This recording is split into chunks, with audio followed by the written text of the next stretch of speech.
Florida's Women in Energy Leadership Forum was launched to inform, inspire, motivate diverse talent to join the energy workforce by intentional recognition of current female energy leaders who contribute to growing Florida's economy and the purposeful sharing of their professional journeys.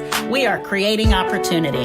Join me each week as we meet new leaders in energy and listen to their important roles in an industry that is vital to the country's future.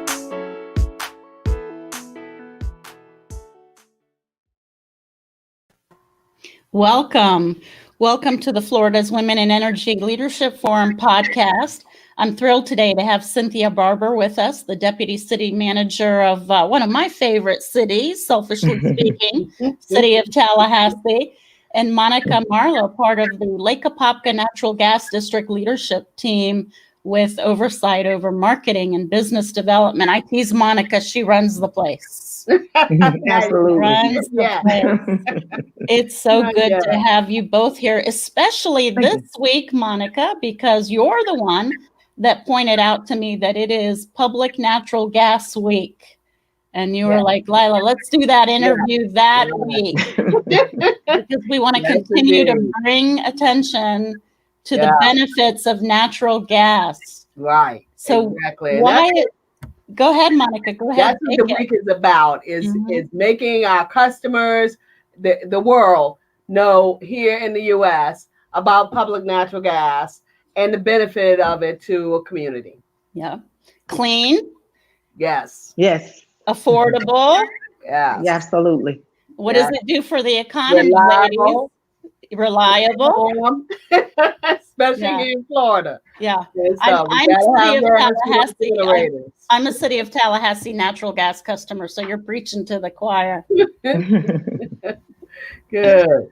And the City of Tallahassee, when you do install a natural gas option, the City of Tallahassee gives you a nice branded sign that says, powered by natural gas. I'm sure you all do something similar, Monica. But in your role with Lake Apopka Natural Gas District, you've got responsibility over marketing and business development. They really go hand in hand, don't they? Yes, they do. And stuff, because to me, marketing is about educating the public about the value and benefits of the direct use of natural gas, not just using it to make electricity, which it does, and 61% of Florida's electricity is derived from natural gas and stuff. But it's really making the customers aware of the value and benefit of natural gas to them individually in their homes, as well as all the businesses and industries that use natural gas to make product. Right, absolutely. So Cynthia, the City of Tallahassee, obviously, the utility department is a large portfolio of the business of the City of Tallahassee, but your responsibilities extend far within the city, and you actually touch very many levels of the organization. What, in your role of Deputy City Manager, what do you have oversight over?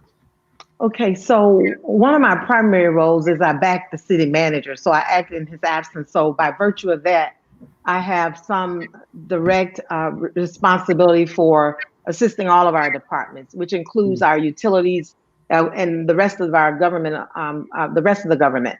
On a day-to-day basis, I mostly deal with public safety, and I deal with community engagement. So I have Parks and Rec Department, police, fire, emergency preparedness, facility security, housing, the homeless program, tempo, you name it. I have a wide range of it.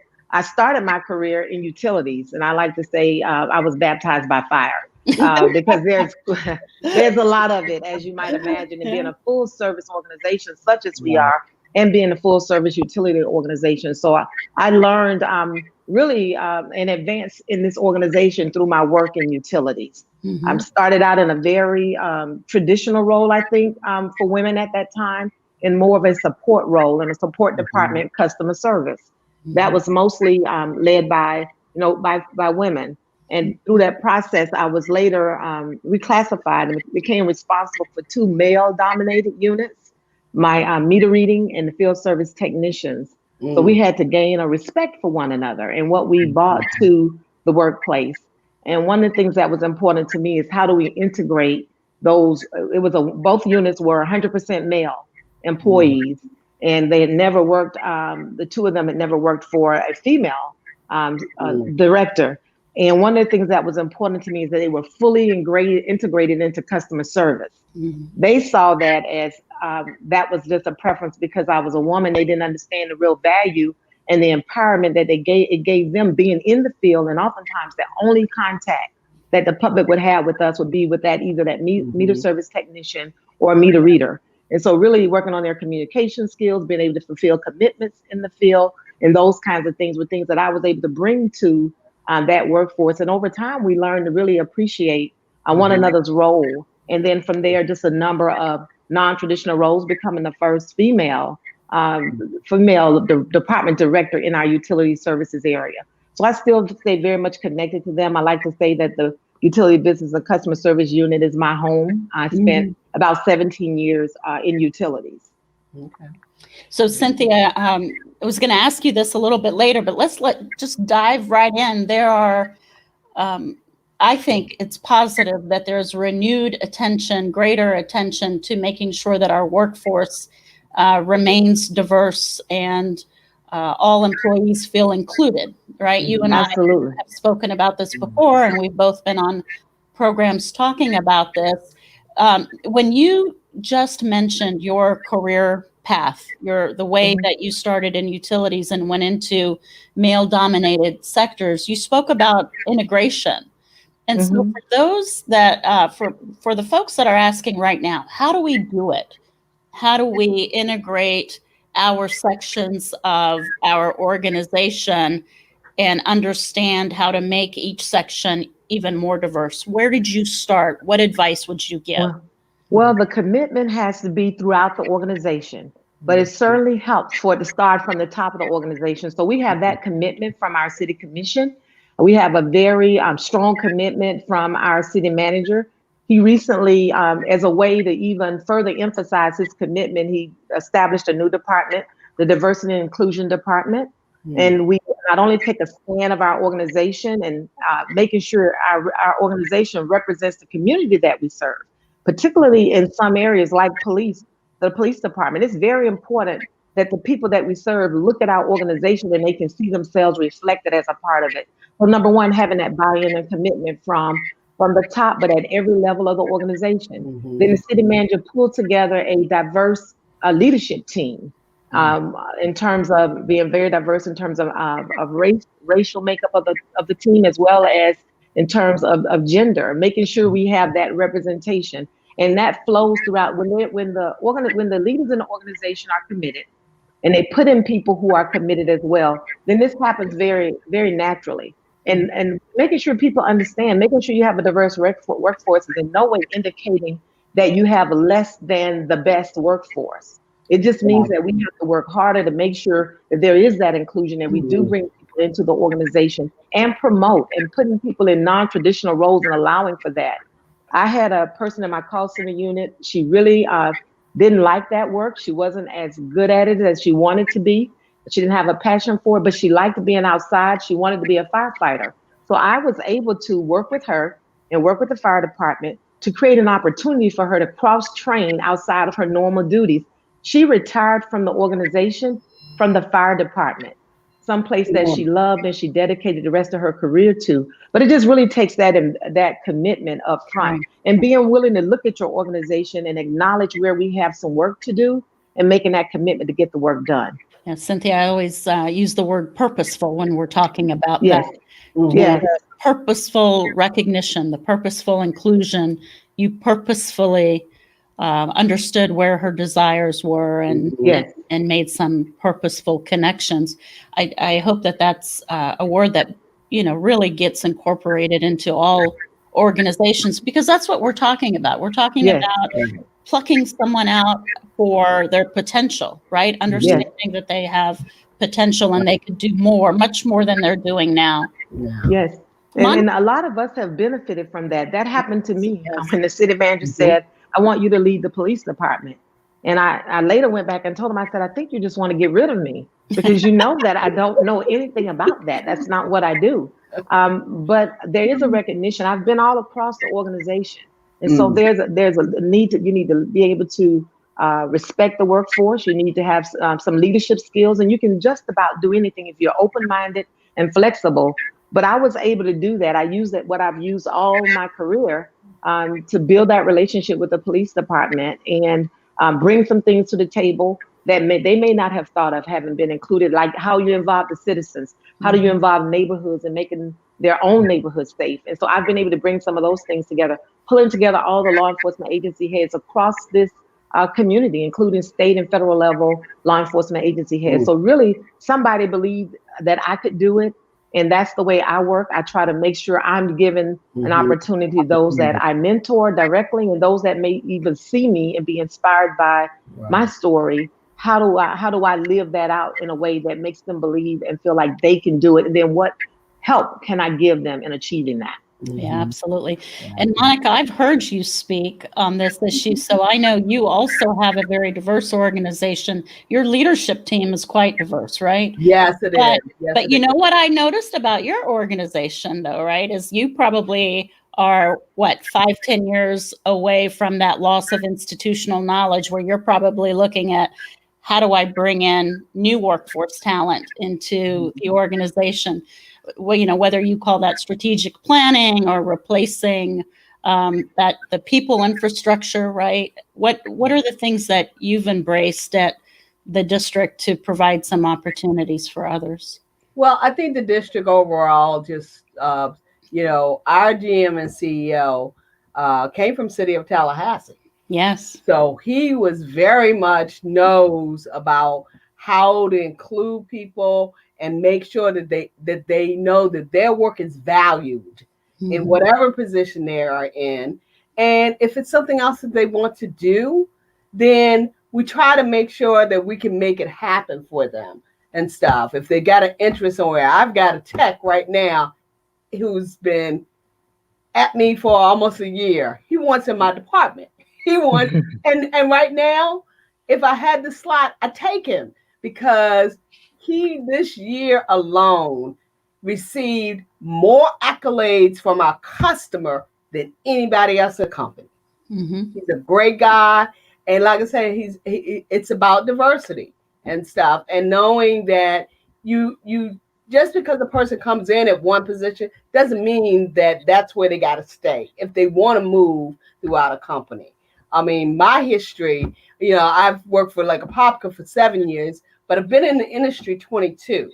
I started with the city of Richmond in Virginia, which is much like the city of Tallahassee. It's a government-owned utility. They had 5 utilities, and I started as a customer service rep and stuff, answering calls to customers. But in doing that, I had the opportunity. My good work there was seen in another area, and I got moved to handling only our big dollar customers, our Sonico, Philip Morris, those kind of companies and stuff, and dealing with those customers. And from there, our marketing end, our business development end, the gentleman who at the time was over that in that department, got bumped to the manager there. He told me, he said, I want you on my team. I said, I don't know nothing about selling gas. I just keep the bills and make sure they right. And so he said, but it's your customer service that I want. He said, I need that. I can teach you how to sell gas. And that's where it started for me. And then once I got there, I just loved it. I loved being able to know what was coming to our territory, and the potential that we had for growth. And like I said, the city of Richmond is a little different in government, and in a true government-owned utility versus like Apopka. We are owned by 3 of our founding cities. However, we operate, I say, more as a government and independent owned gas utility, because if I've got an idea and I think it's something that'll work good for our company, I bring it to our boss. I bring it to our CEO. And if he's in agreement, we move on it. I don't have to go through a lot of extra red tape to get something approved. And I like that. I like that. That wasn't like that always at City of Richmond. It would take, and I say that, they've done a great work there, but there was a project that started when I went to the marketing department in 2007 that just got completed in 2018. It's not a one size fits all, but I think what you both have described that you have common in your organizations and frankly common with one another is the value you put in people and in the relationships with people, right? And all that builds trust for the two of you, and that's probably how you get those customers, Monica.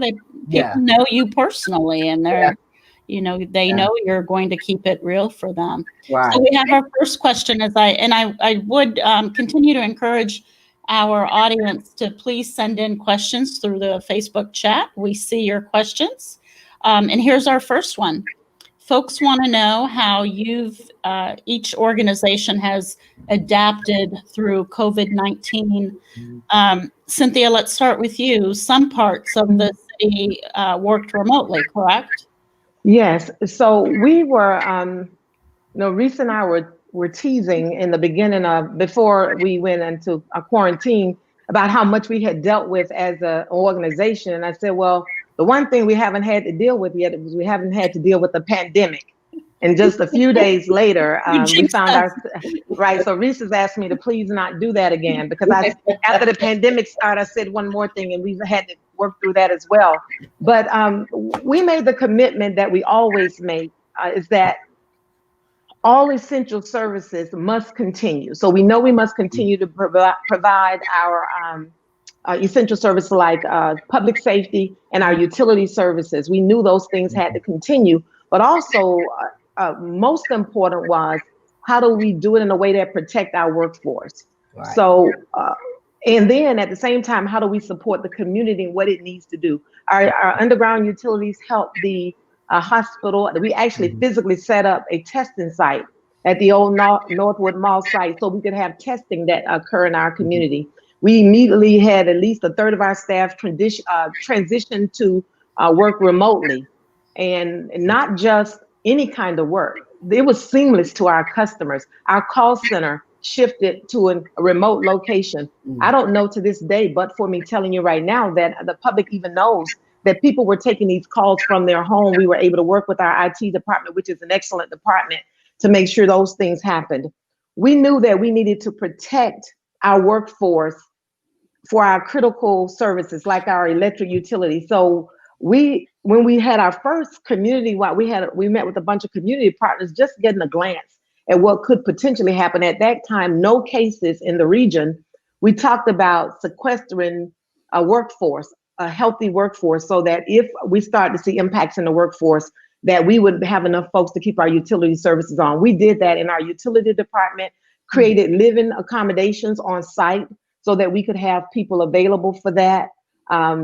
We offered financial support to businesses and nonprofits who were having difficulty. We also knew that because of the unemployment that would come along with this, or less employment, that there would be people that would not be able to maybe make utility payments. We came up with a program to extend the opportunity for folks to do that.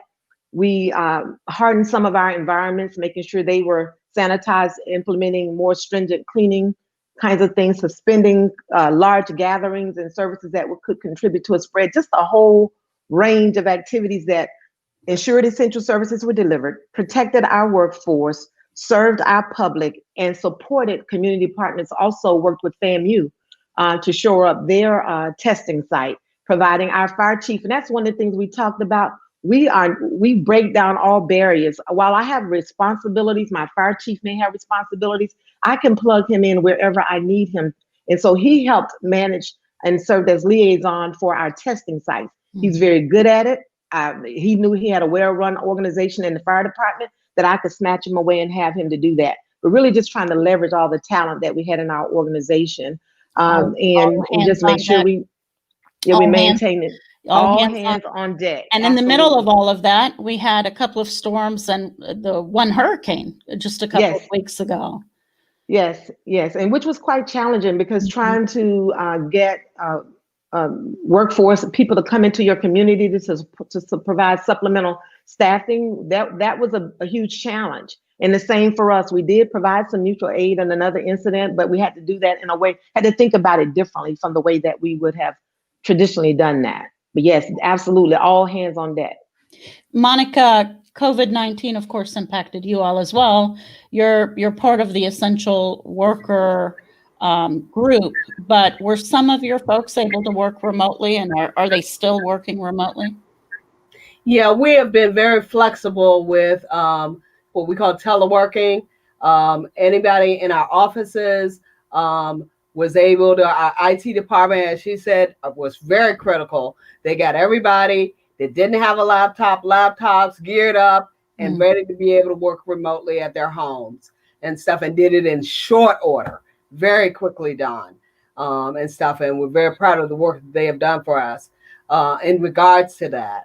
But like I said, most of our office staff, I call it the desert zone here in the office some days, because I typically come in and stuff. But like I said, most of the people on the wing that I am work from home right now, and still are. We had the discussion today in our L team meeting, our leadership team meeting.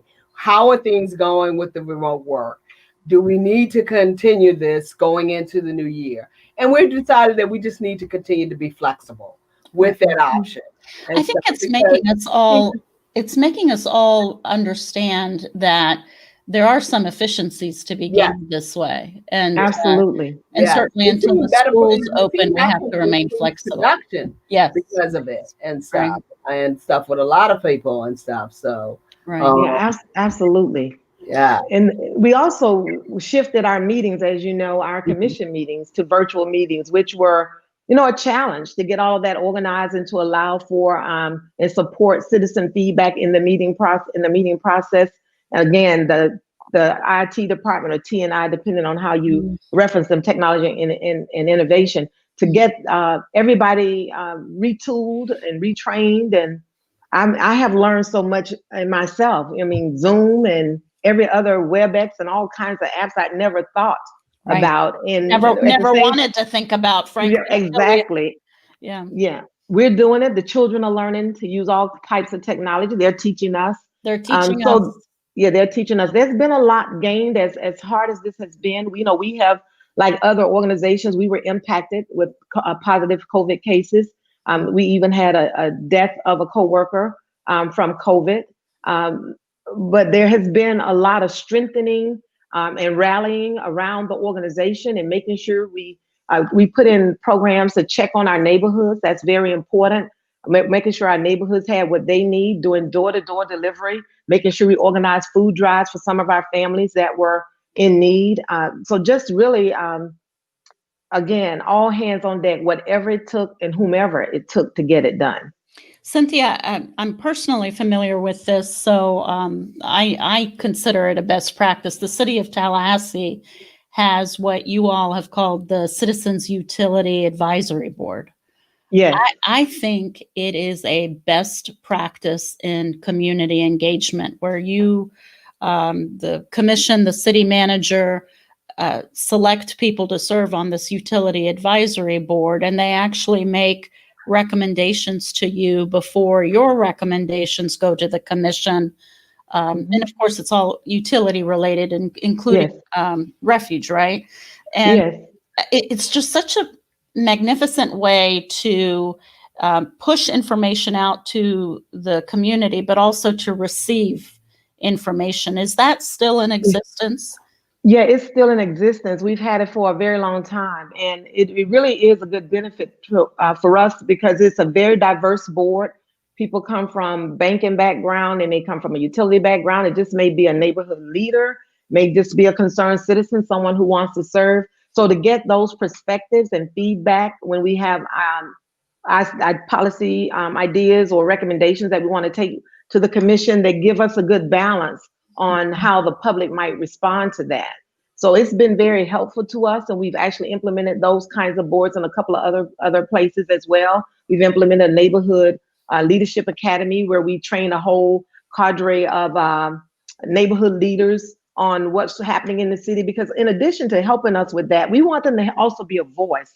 Right. So when these kinds of things, when things come out in the community and they can help explain why it is, give their opinions and share. The neighbors, they're really credible with their neighbors, and they don't have to build those relationships. They're already built with their neighbors and their friends. So it helps us to get smooth transition. We're implementing policy changes, but to receive that kind of feedback from a group of professionals who volunteer their time and their energy to helping us is really something that's irreplaceable for us in our organization. And it's another example of inclusion, frankly. Absolutely. Because it was a very diverse council or board in all aspects, gender and age, yes, and business portfolio. And you're right, some had utility experience, some had no experience at all. Absolutely. And I also witnessed where, based on the feedback you got from that advisory board, recommendations were changed or things were added to strengthen communication. I'm a big fan, and I consider that a best practice that I hope other organizations in the utility sector replicate, because I do think it can be replicated in all utilities. It's not, I don't think it has to be unique to a municipal organization. Well, exactly. we have our next question, ladies. So this young lady would like to know if you really believe times have changed and there are more opportunities for women in the energy sector. She says electric, but obviously in the energy sector.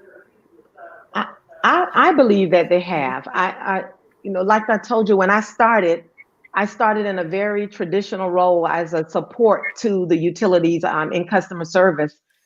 Today in our organization, one of the largest, most diverse departments that we have is our underground utilities department. And I'm very proud that I serve beside Renetta Marshall, who is the director of that department. Like I said, it's huge. It's the largest single department that we have. It has various aspects to it. So I've seen some changes, and I do believe that there's still work. There's always work to do. But I think the more of us who are at the table, not only are we able to bring others along, but we're also able to demonstrate. There's never, in my mind, been a doubt whether we should be at the table. We should have always been at the table. And us being there is not a gift. No one gave that to us. We earned our way there. And as long as we are at the table and we are producing and we're bringing value, like I said, in the police department, it's different from utilities, but it's very similar. I'm over the police department. It was a department at a time. I'm a Black female over the police department. There was a time my dad, as a Black man at the police department, was not welcomed on the police force. Now, after his death, I managed that same police department. So I believe that the energy sector is very similar in terms of there has been progress. We have a number of senior level managers, not just directors, because there are other critical roles besides the director, but there are assistant general managers, there are division heads who are also female. So I do believe the times have changed. I still believe there's more work to do as it relates to women and minorities. There needs to be greater representation. I was, like I said, the first and only female utility director up until Renetta Marshall was promoted here very recently, about almost 2 years ago, by our city manager. So yes, there's change, but there's more room at the table. There's more work to be done. And we don't have to sit and wait to be asked to join the table. We can forge our way to the table and be willing. There's a lot of risk at being in charge and being at the top of an organization, but we can handle it. We just need to get in there. You know, I have to give your city manager, Reese Goat, a lot of credit. As you know, I know Reese from the days of working together at the Public Service Commission, and he started in that utility division as well, Cynthia, as you did. And Reese was one of the first, the city of Tallahassee was one of the first organizations to embrace the concept of Florida's Women in Energy Leadership Forum and really making sure that women had an opportunity in that sector. You all are one of the inaugural sponsors of the forum, and so I recognize you for that. Monica, here's a question for you on that note, there are opportunities for women in the energy sector. It's getting better. There's more work to do.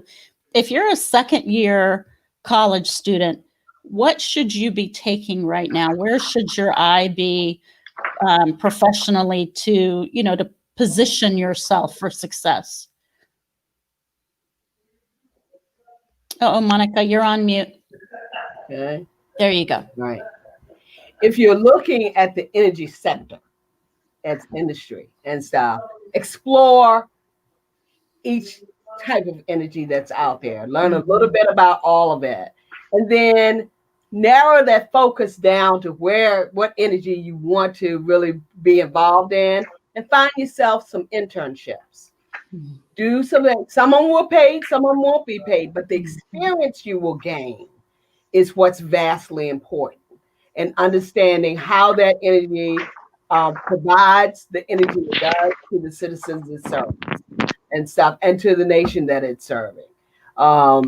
That's what I feel, that if you're in college right now and you're looking at it, do that. Explore all the energies that are out there, and then narrow down the one that you feel you want to learn more about, and the particular job you want to learn more about. But I'd say, one, have your degree focused in business, as well as in environmental science and stuff, is another that I think is very important when you're talking about energy and stuff, because there's so much conversation around climate change and environmental and all of those things, but you still got to know the business of that energy and how it serves and how it provides the energy it does. Great advice. Great advice. So, my friend, tell me, what are the activities for this week, Monica? Activities for this week? We've been a little limited because of COVID-19. Right. We normally have our lobbies open and providing refreshments to our customers as they come in. One of the other things we do is, as a part of our national association, and Cynthia at Tallahassee is a part of it too, the American Public Gas Association. We have, and they may seem old school, but especially in our area, we have a lot of people who still like to have a calendar. So we provide them with calendars and things like that, and opportunities, to basically learn more about us as a company, and know that we're owned by you, our customers. This is just not a corporate, entity that's distant from you. We all live in these communities we serve. All of our staff do and stuff. So we want them to know, more than anything else, we care. We care that your service is good. We care that your service is safe. And that's one of the things that we, and I believe Tallahassee also won that this year. We won the Gold SOAR Award. That means our system operational excellence was at gold level, meaning we do an excellent job of keeping our system safe, keeping our customers safe, and providing the natural gas service. So we're so proud of that and stuff, that we were able to achieve that award this year. And congratulations to you all. Thank you. You all beat us 2 years ago. But it's interesting. We do have award-winning municipal electric and natural gas providers in the state. And frankly, right, you both would agree with me. Florida is blessed to have phenomenal electric providers, period.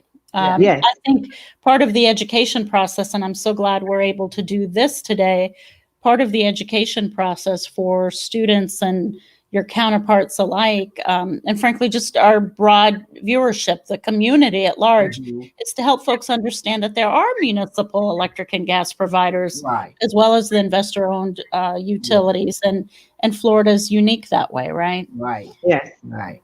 Our country is unique that way because it's all over the country. There's more than 1,000 publicly owned or municipally owned gas utilities and stuff. So, and they're same on the electric side, and stuff. So, and you have great associations at the forum. It's an opportunity to plug. One of the keynote speakers will be Joy Ditto at the Florida's Women in Energy Leadership Forum, the new president of the American Public Power Association. So we're really thrilled to be able to feature her as one of our keynote speakers. The forum is November 11th through the 13th, ladies. You've registered already, I hope. Yeah. Good. Yes, I'm there. So I want to give you each the last word by asking you this question. Why are these kinds of initiatives important to each of you? Because I know that they are. We've all talked about it. Cynthia, why is something like the Florida's Women in Energy Leadership Forum important to you personally? Okay, so it's because any opportunity that I can have where I can share time, exchange challenges, receive motivating information, solutions to problems from other women, I value it. So the opportunity to know that I'm not out there by myself. We face similar challenges. Some of us have had a lot more success than others in dealing with particular problems or issues. And yes, males may face certain challenges too, but we know for us, particularly being in non-traditional roles, in Right. non-traditional careers, we face additional challenges. We first have to prove we deserve the right to be Like to there. be here. So we have to overcome that, which I actually resent that, but I recognize that it is a reality. We're often, they say, well, who does she know or how did she get here? They forget about all the education, the blood, sweat, and tears that went into earning our way at the table. So we get to have those kinds of conversations among ourselves and be motivated by that. So anytime I can receive that kind of valuable information and spend that kind of valuable time, and maybe there's a person who's just starting a career that I can be a mentor to, and they can look at me and know the things that they're challenged by. I've been able to overcome some of them. I may have some strategies that work, but it gives us that unique forum for us to be able to share those kinds of challenges that are very unique to us. And then those particular things we bring to the workplace, like enhanced communication, greater coordination, those kinds of things that I think make service so much better. And we're not afraid to own that. You know, sometimes there's a little bit of hesitancy on the side of a male to show some of those soft skills. We embrace those and we recognize the value in them. So I appreciate you for all that you do and the opportunity that you bring to us to share this stage, to have information exchange between us and that kind of opportunity. So I thank you for it. Thank you, Cynthia. Thank you for your leadership. And you're so right, that young woman who can see herself in you, right? And Yes. really, I know none of us like the words role model, but that's what, from in their eyes and from their lens, they look at Miss Cynthia and say, that's the job I want. I want to do that. And I want to get to know her. Yes, awesome. Monica, what about you? Well, I have enjoyed first learning about the Florida Women in Energy Organization. I had been here in Florida 3 years before I knew about you. And it was in a conversation with, I call my Florida women, because like I said, I came from Virginia, but I knew them before I came here. Right. And we were in a conversation at an FNGA meeting, and they were telling me, you going to the Florida? I said, what is that, guys? They got, you've never been? I said, no, tell me what this is about. And so I went to the one after, what storm was that? Up in Tallahassee.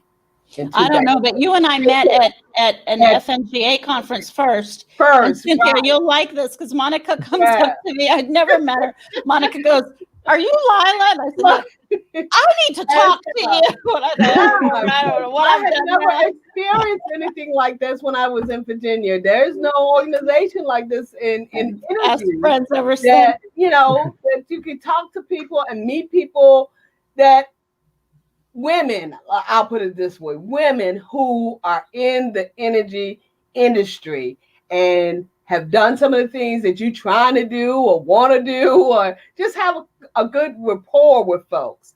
Like I said, the ladies in Florida that I knew prior to coming here, Jill Grove in Pensacola, Christy in Clearwater, Vicky, who retired from City of Tallahassee. We miss Vicky. I can't believe y'all let Vicky retire. I know, I don't either. That was my go-to. Did that. It was my go-to. I was thinking Sam would try to steal her. Yeah. And stuff. But like I said, it's a great organization. That first meeting I went to, I had so much fun. I learned so much and stuff. And basically it let me see it's okay to be in this industry as a woman and want to move up and want Absolutely. Absolutely. to a higher position and stuff. Well, I want each of you to take this concept and create an internal women in energy group or a municipal women in energy group, because I do think it can be replicated, and that's how we provide that professional development opportunity for one another and bring up that next generation, right? Yeah. Ladies, I want to thank you for your leadership. You are absolute joys to be with. I appreciate you. I respect you so much. And I thank you for what you do for our state day in and day out.